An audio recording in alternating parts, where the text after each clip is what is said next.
మన తెలుగు కథలకు స్వాగతం. పిల్లలారా, ఈ రోజు మనం ప్రకృతిలో జరిగే ఒక అద్భుతమైన మరియు ఎంతో ముఖ్యమైన ప్రక్రియ గురించి తెలుసుకుందాం. దీన్ని నీటి చక్రం అంటారు. నీరు ఎలా తిరిగి మన జీవితంలోకి వస్తుందో, అది ఎంత ముఖ్యమైనదో ఈ కథ ద్వారా అర్థం చేసుకుందాం. ఒక రోజు ఆరవ్ మరియు సియా తమ తోటలో ఆడుకుంటున్నారు. అక్కడ పచ్చటి చెట్లు, అందమైన పువ్వులు, చిన్న కొలను ఉన్నాయి. హఠాత్తుగా మబ్బులు కమ్ముకొని వర్షం మొదలైంది.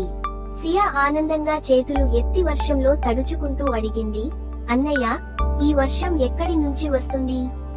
ఆరవ్ కాసేపు ఆలోచించి అన్నాడు, నాకు తెలియదు, మన తాతయ్యను అడదాం, ఆయన చెబుతారు.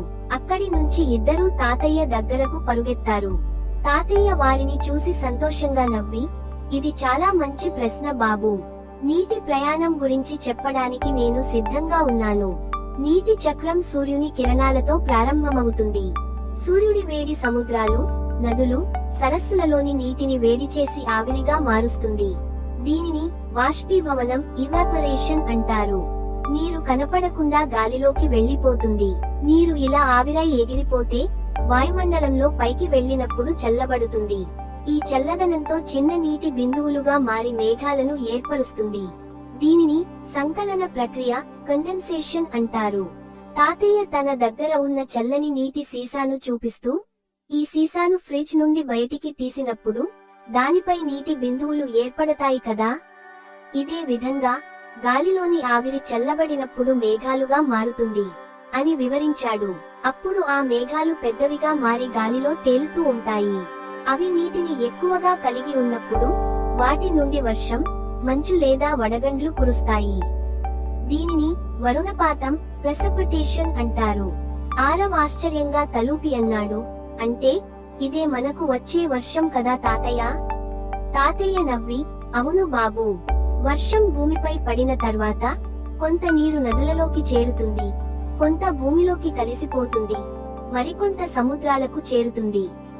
దీనిని రన్ ఆఫ్ అంటారు.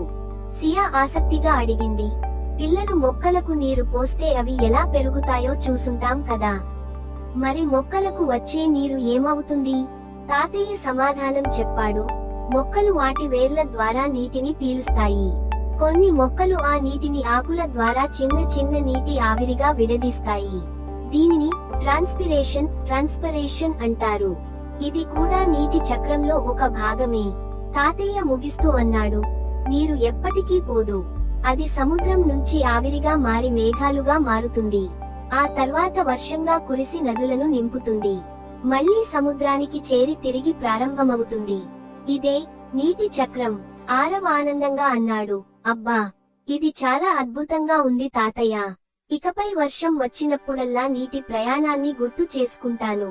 తాతయ్య చిరునవ్వుతో, అవును పిల్లలు, నీరు మన జీవితానికి ఎంతో విలువైనది. అందుకే మనం దాన్ని వృధా చేయకూడదు. నీటిని జాగ్రత్తగా వాడాలి అని సూచించాడు. ఈ కథ మీకు నచ్చితే లైక్ చేయండి, కామెంట్ చేయండి, మరి మా ఛానల్ ను సబ్స్క్రైబ్ చేయండి. ప్లీజ్ సబ్స్క్రైబ్ టు మన తెలుగు స్టోరీస్.